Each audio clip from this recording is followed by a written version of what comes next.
1 Coríntios capítulo 16, versículo 13, 14, depois o 23 e o 24.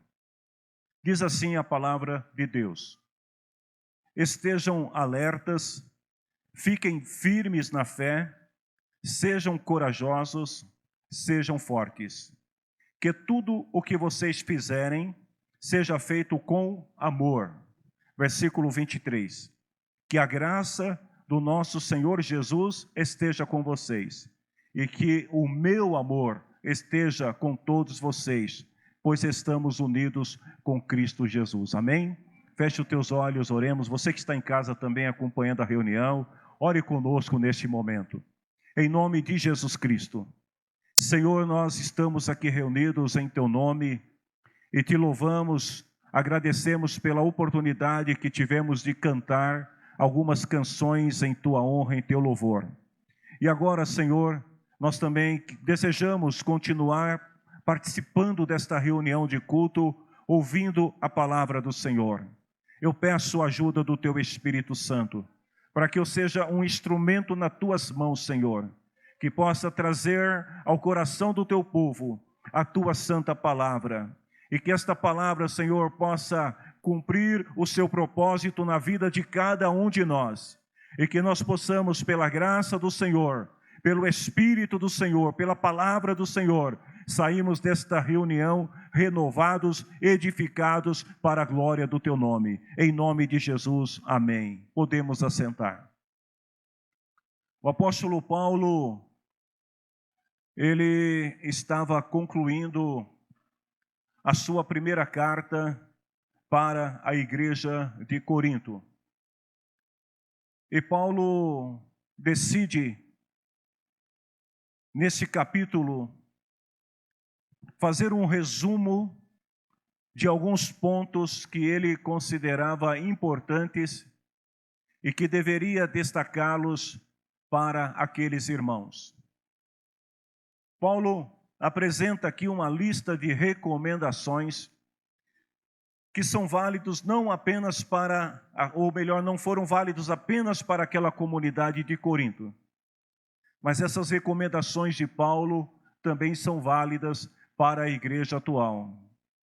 Paulo apresenta nesses versículos que nós lemos 7 recomendações que eu gostaria de compartilhar, participar com vocês nesta reunião.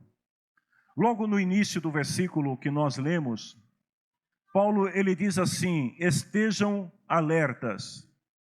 Numa outra versão diz: sede vigilantes.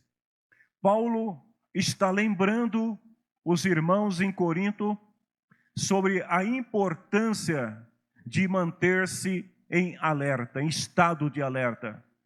A importância de estarmos sempre vigiando. A palavra vigiar aqui que significa estar atento, se esforçar para estar sempre acordado.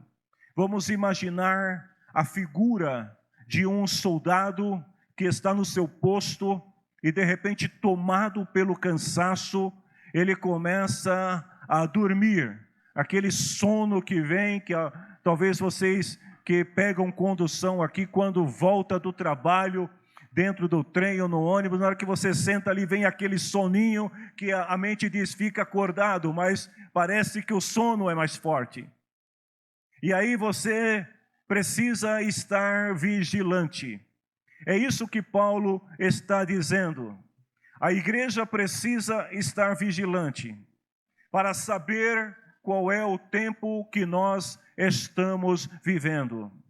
E eu posso afirmar aos irmãos que o tempo que estamos vivendo são tempos difíceis. O inimigo, ele pode atacar a qualquer momento. E o inimigo pode pegar qualquer um de nós dormindo espiritualmente.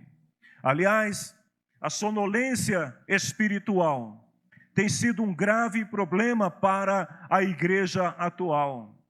Meus irmãos, nós sabemos que a caminhada de fé não é algo fácil. Aliás, eu estava preparando esta mensagem e comecei a comparar, pensar numa comparação da nossa caminhada de fé com a peregrinação dos israelitas no deserto. O povo de Israel, enquanto caminhavam pelo deserto, eles sentiram cansaço. Sentiram cansaço quando estavam debaixo daquele sol do deserto. Sentiram cansaço quando eles estavam caminhando durante a noite. Eles sentiram cansaço quando tiveram que deparar-se com alguns inimigos no deserto. E para vencer, para continuar na sua trajetória, eles tinham que permanecer vigilantes. Os sentinelas não podiam dormir, porque se eles dormissem, poderia colocar o povo em perigo. A mesma coisa acontece também com a nossa vida espiritual. O crente pode se sentir cansado às vezes. Os problemas, as dificuldades que vêm sobre você, pode te fazer cansar. Mas o que você não pode é dormir. O que você não pode é se distrair com as coisas do mundo e perder o seu foco em Cristo. Porque vejam bem, uma pequena distração pode colocar fim a uma jornada espiritual brilhante. A pessoa pode estar fazendo tudo certinho, mas se você por um momento dormir e não vigiar, você pode colocar tudo a perder. Então vejam que o povo de Israel, eles contavam com a ajuda de Deus. A Bíblia diz que durante o dia havia uma coluna de nuvem que guiava o povo pelo caminho do deserto. À noite tinha uma coluna de fogo, para que o povo não se perdesse. Queridos, da mesma maneira, Deus tem nos dado a sua palavra. Deus tem nos dado o Espírito Santo para nos guiar em tempos de dificuldade, para nos guiar em tempos difíceis. Nós temos a palavra do Senhor, nós temos o Espírito Santo para nos guiar, então nós precisamos estar vigilantes. Jesus disse para os discípulos que era necessário orar e vigiar sempre.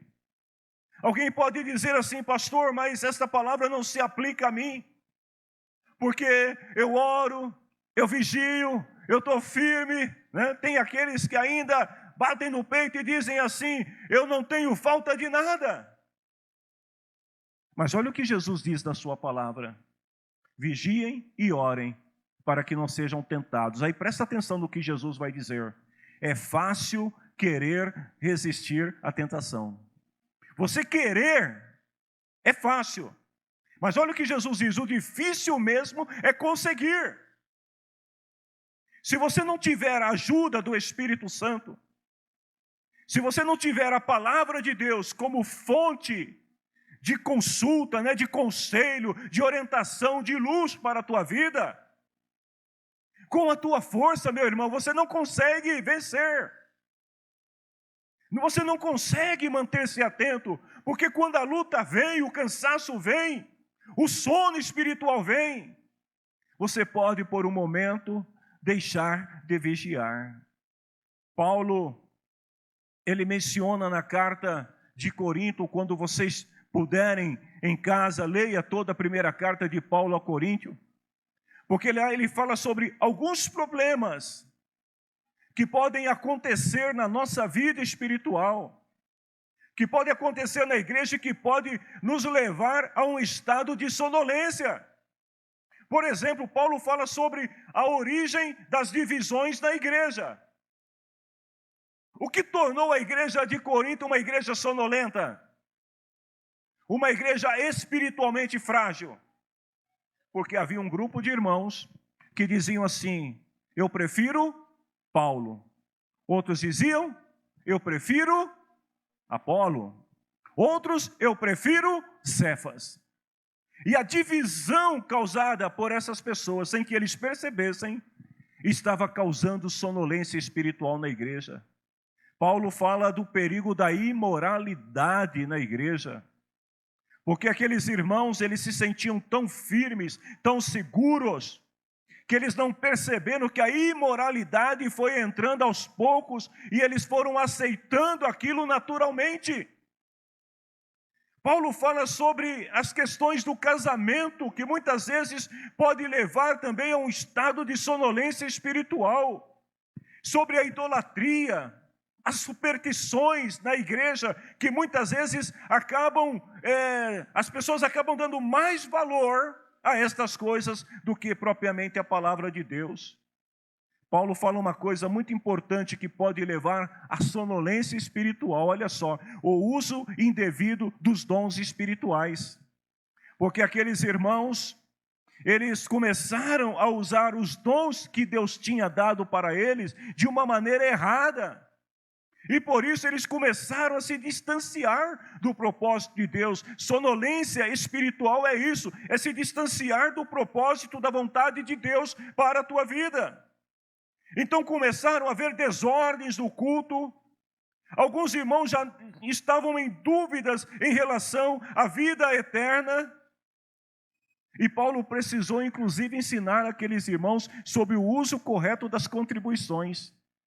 Porque todas estas coisas que pareciam pequenas estavam levando esta igreja, a igreja de Corinto, a um estado de sonolência espiritual. Por isso que Paulo, quando está terminando a carta, ele lembra os irmãos e diz: irmãos, vigiem, estejam sempre alertas, atentos, porque qualquer situação, o inimigo pode aproveitar-se dela para causar um estrago na tua vida espiritual. Paulo continua e dá a segunda recomendação, ele diz: fiquem firmes na fé. Ou seja, o crente deve lutar todos os dias para permanecer na fé.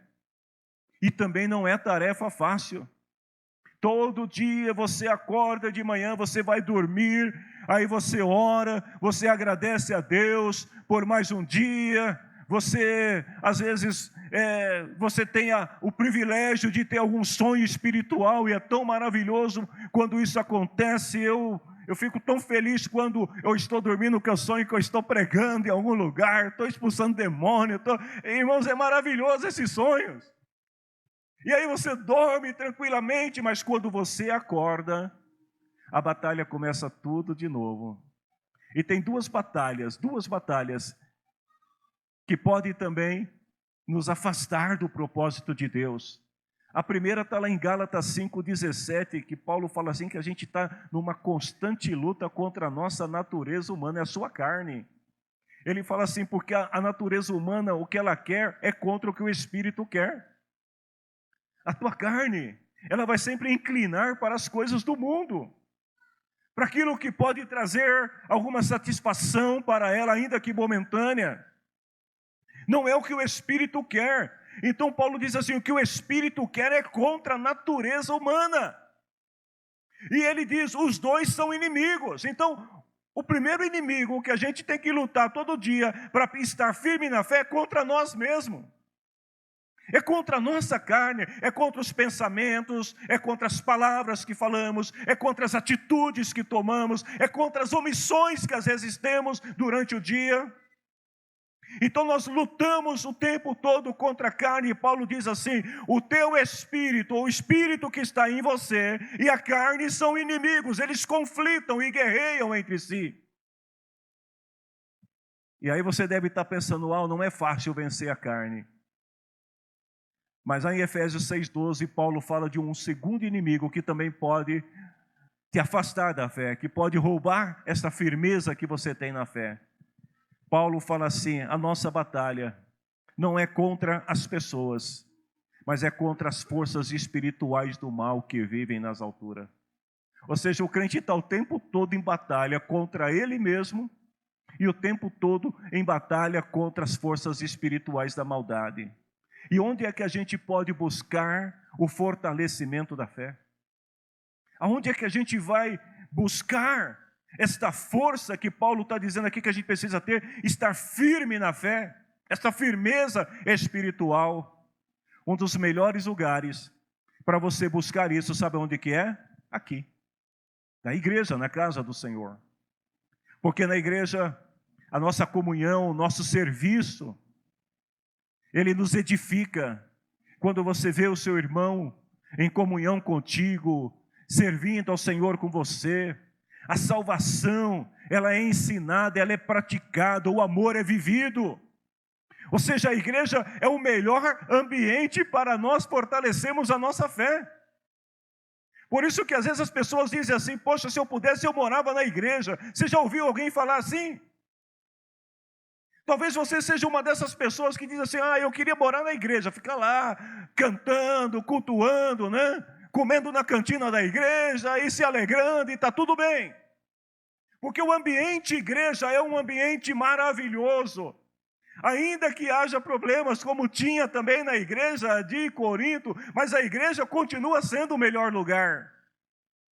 Porque o mundo jamais será uma opção para você aumentar a fé. O mundo não vai fazer você aumentar a fé, o mundo vai tirar a tua fé. Então, permanecer firme na fé não é apenas declarar que você tem fé, mas é viver a sua vida em Cristo, sabe, seguindo o que a palavra do Senhor ensina. É você deixar de lado as filosofias humanas para manter-se firme na presença do Senhor em relação à fé que você tem, a fé que uma vez te foi entregue. Terceiro, Paulo diz assim: sejam corajosos. Algumas versões dizem o seguinte: portai-vos varonilmente, ou sejam homens de coragem. Tem uma versão clássica que diz assim: comporte-se como homem. Olha o que Paulo está querendo dizer aqui, que Deus ele procura uma igreja de pessoas que sejam fortes, de pessoas que sejam idôneas e de pessoas que sejam também corajosas. A igreja do Senhor precisa de você, crente corajoso, para defender os ideais da fé, para defender a doutrina cristã, para defender o evangelho. E Paulo lembra na sua carta que alguns irmãos em Corinto, eles se comportavam como crianças. Eles não queriam crescer. Eles viviam ali envolvidos em pequenas discussões, às vezes orgulhosos por causa da dialética de alguns. Nós estamos falando de uma igreja onde o domínio da oratória era muito grande, as pessoas se expressavam muito bem. Então eles se alegravam de poder falar em público, de poder exibir a sua sabedoria, a sua dialética, de poder exibir os seus dons espirituais. Porque deixa eu falar uma coisa para vocês aqui. O que tem de gente exibicionista com os dons espirituais, que gosta de se exibir, lembra a igreja de Corinto, são crianças.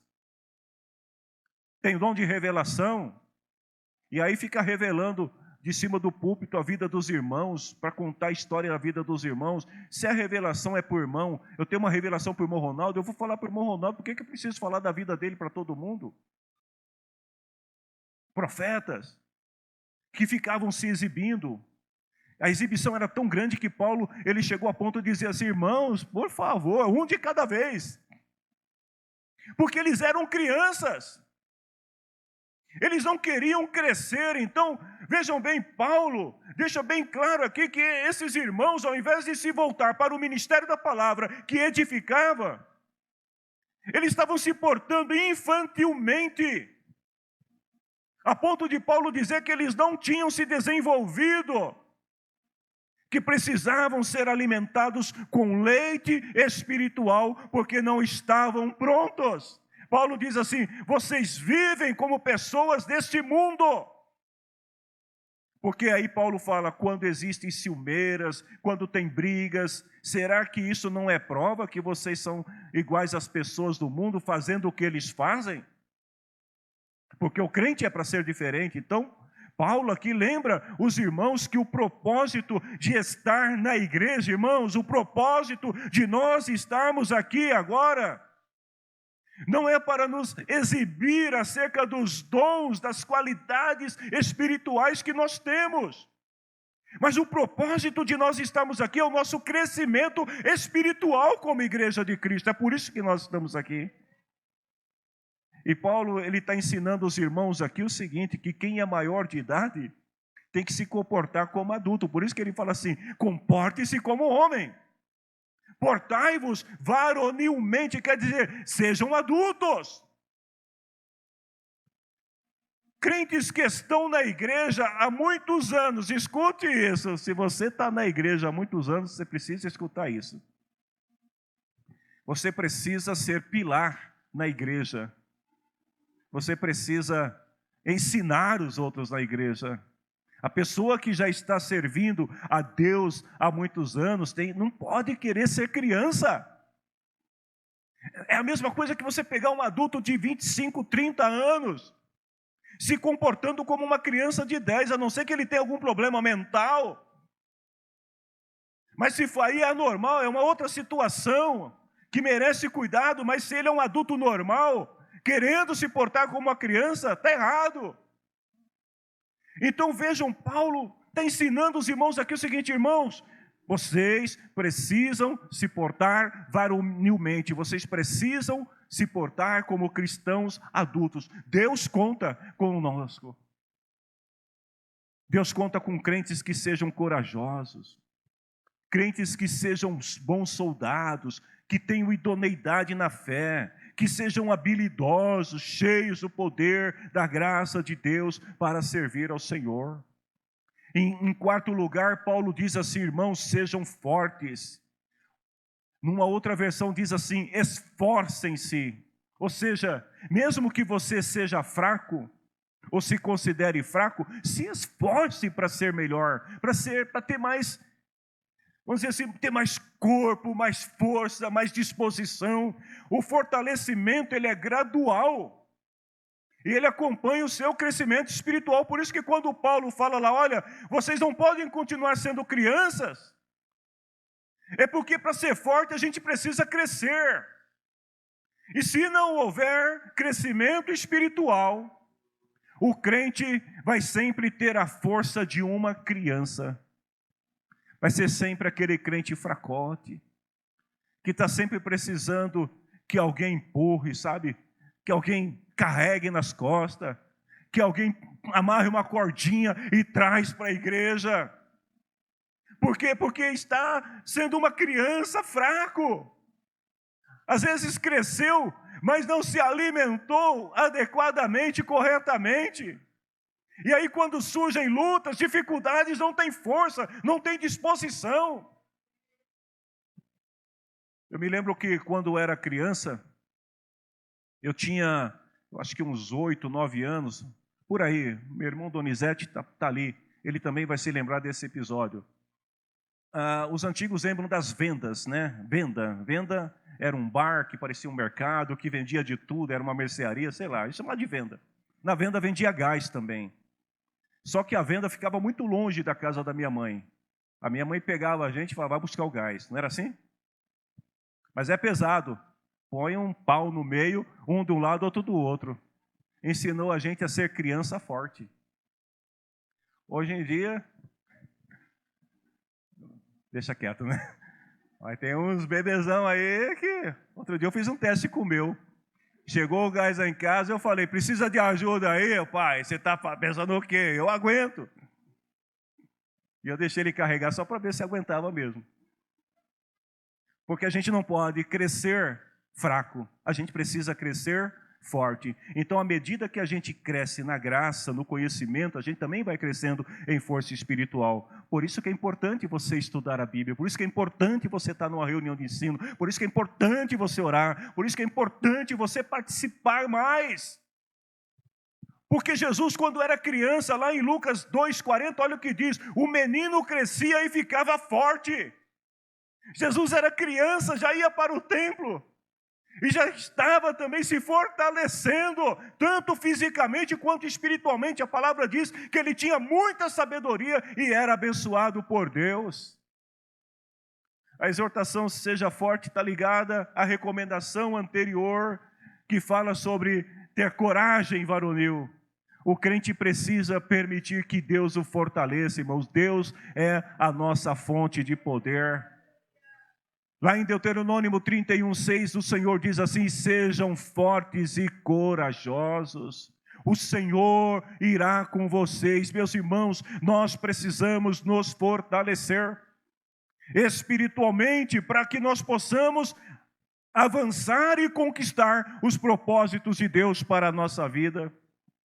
Em quinto lugar, Paulo traz uma recomendação muito importante para a igreja.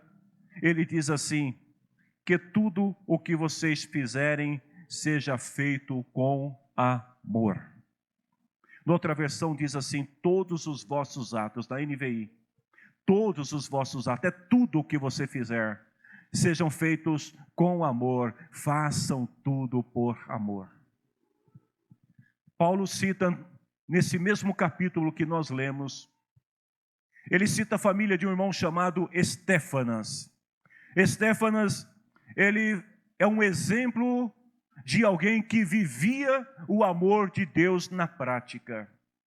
Ele foi com a sua família os primeiros crentes de Acaia, da cidade de Acaia.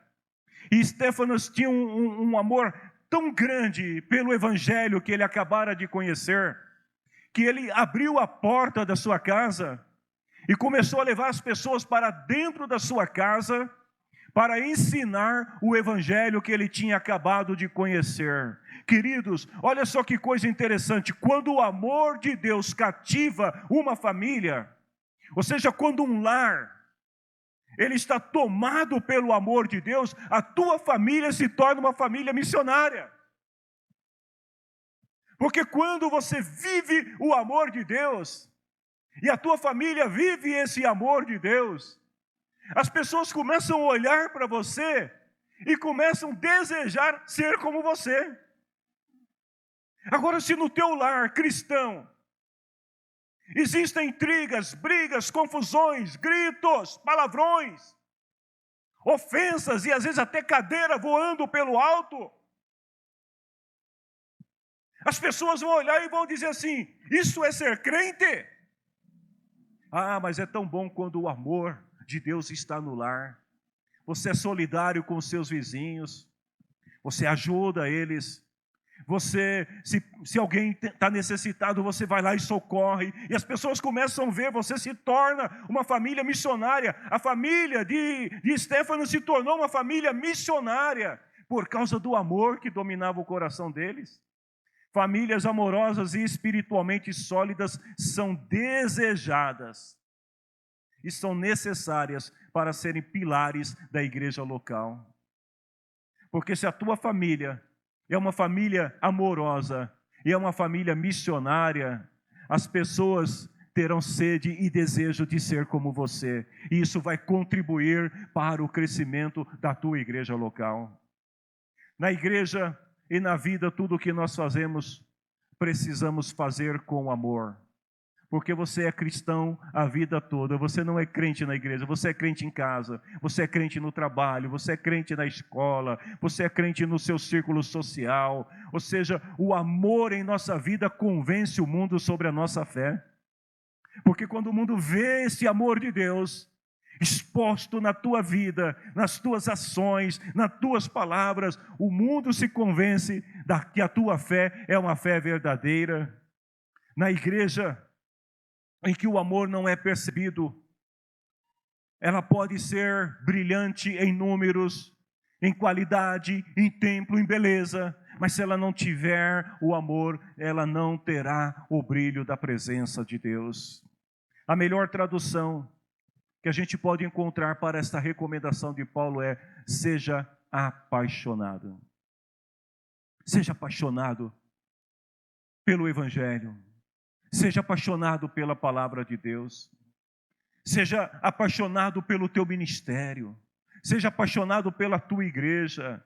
Seja apaixonado, sabe, pelo ambiente, pelo que você faz, pelo que você realiza para Deus. Faça tudo com amor. É isso que Paulo está dizendo para aqueles irmãos. Mas esse amor, ele não fica apenas dentro da igreja.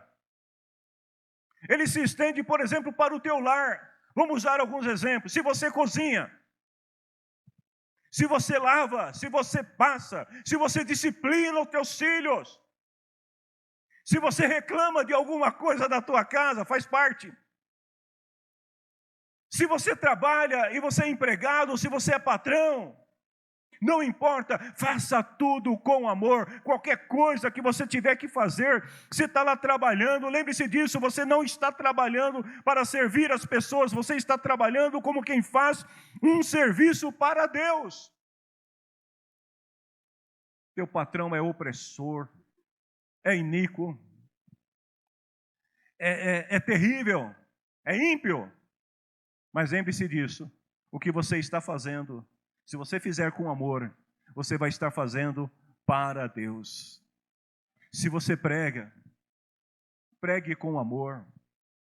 Se você canta, cante com amor.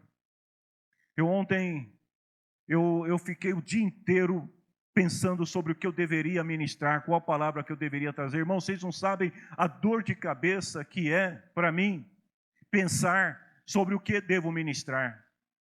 Porque alguém vai dizer assim, é muito fácil, pastor, vai lá, pega uma mensagem qualquer e entrega para o povo. Não é assim que funciona. Você tem que ser apaixonado pelo que você faz. Você vai cantar, cante, mas cante com amor. Se você vai visitar, visite com amor. Vai evangelizar, evangeliza com amor. Se você vai limpar a igreja, vai cultuar, qualquer coisa que você fizer na igreja, faça com amor. Esta é a grande diferença entre aqueles que têm o amor de Deus e os que não têm. Porque quem tem o amor de Deus não faz as coisas reclamando, murmurando, criticando. Faz por amor. Paulo lembra os irmãos aqui da lição que ele deu lá em 1 Coríntios, no capítulo 13. Vocês sabem o que diz 1 Coríntios, capítulo 13. É o capítulo do amor na Bíblia. Onde Paulo deixa bem claro que todos os dons e todas as atividades que são qualificadas como cristãos, vamos dizer, todo serviço ministerial que você fizer, são anulados se não cooperarem com o amor. Se não tiver amor, está perdendo tempo. Se eu estiver pregando aqui para vocês, e eu não estiver pregando movido pelo amor, eu estou perdendo meu tempo. Vejam bem, o amor que Paulo está falando aqui é o amor ágape, que significa o que? O sacrifício do eu em favor do outro. Ou seja, você faz por amor, você se sacrifica em favor do outro, porque você deseja ver o bem do outro. Isso é o amor. Em sexto lugar, Paulo fala sobre a graça do nosso Senhor Jesus esteja com vocês. Aliás, eu diria que esta sexta recomendação, ela mereceria até um capítulo à parte. Aliás, eu já tenho pregado muito sobre graça aqui.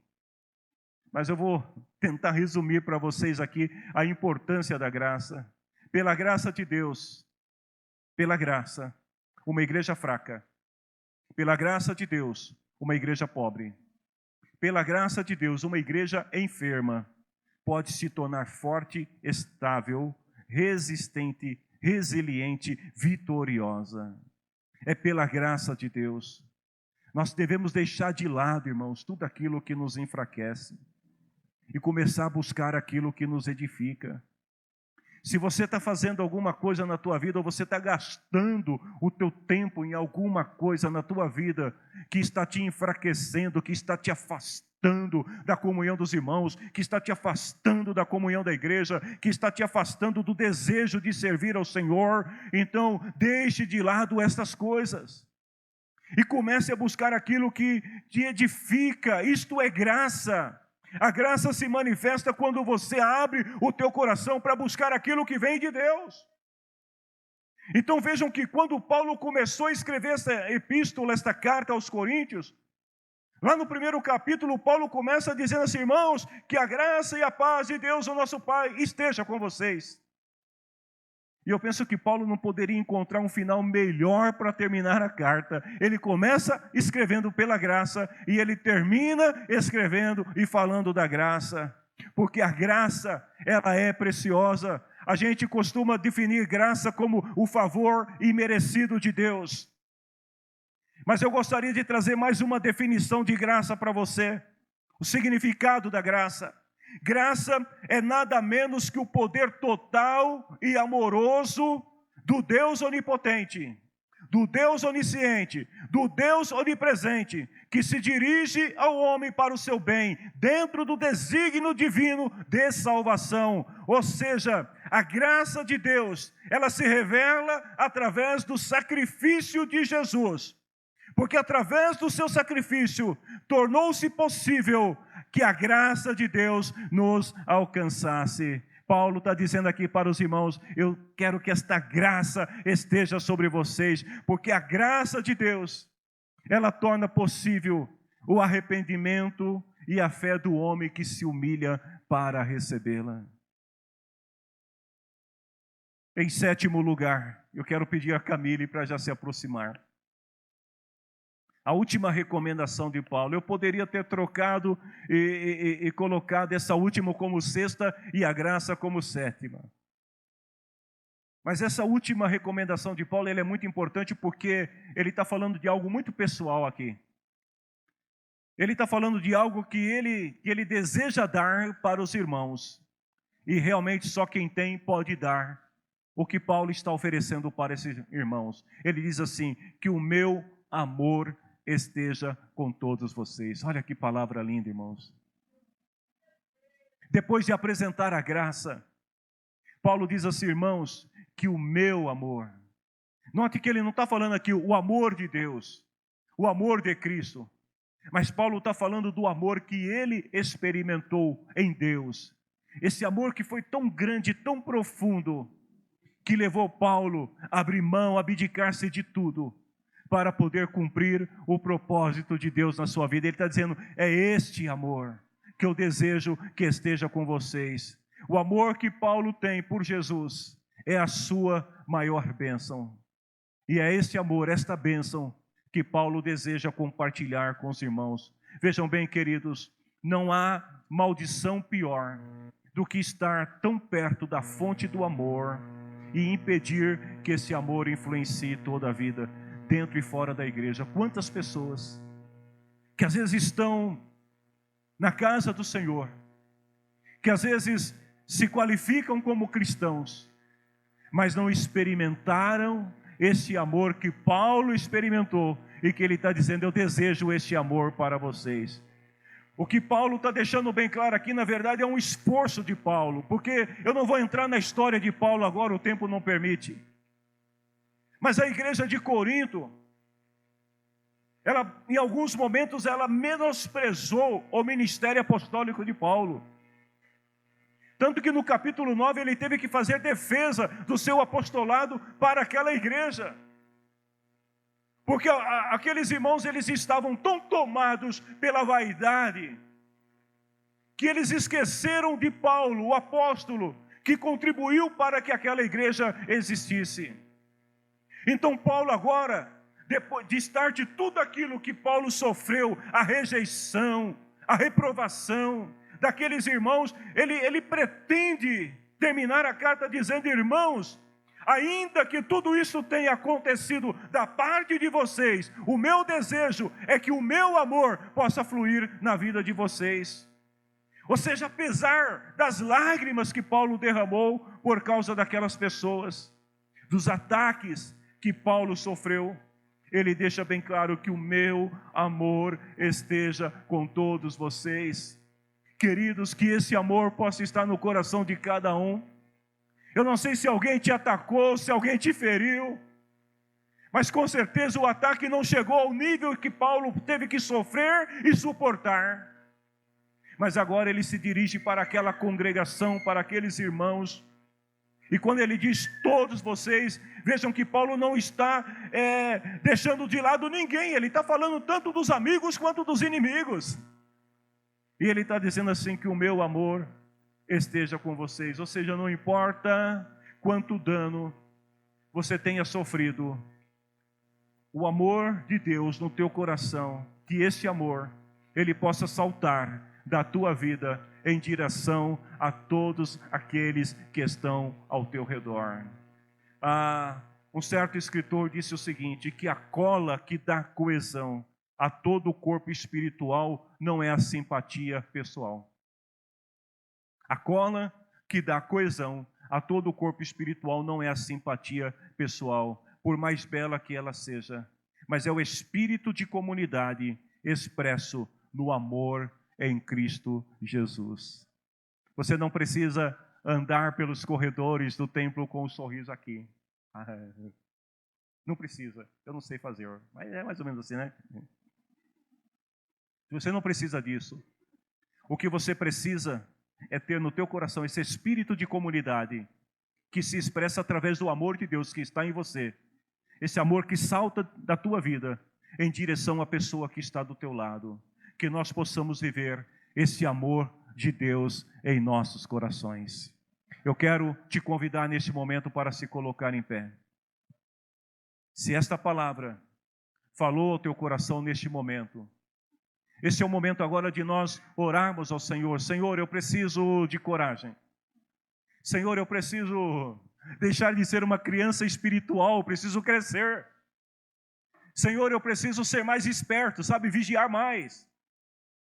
Senhor, eu preciso de mais firmeza espiritual. Senhor, eu preciso aprender a fazer as coisas com amor. Ah, Senhor, eu preciso de graça. Eu preciso de amor. Então peça ao Senhor nesse momento, enquanto a Camille adora o Senhor com esta canção. Eu te convido para você orar ao Senhor, aí aonde você está, e pedir ao Senhor que o Senhor possa transformar a tua vida, para que a glória do Senhor possa estar sempre vívida em nossos corações.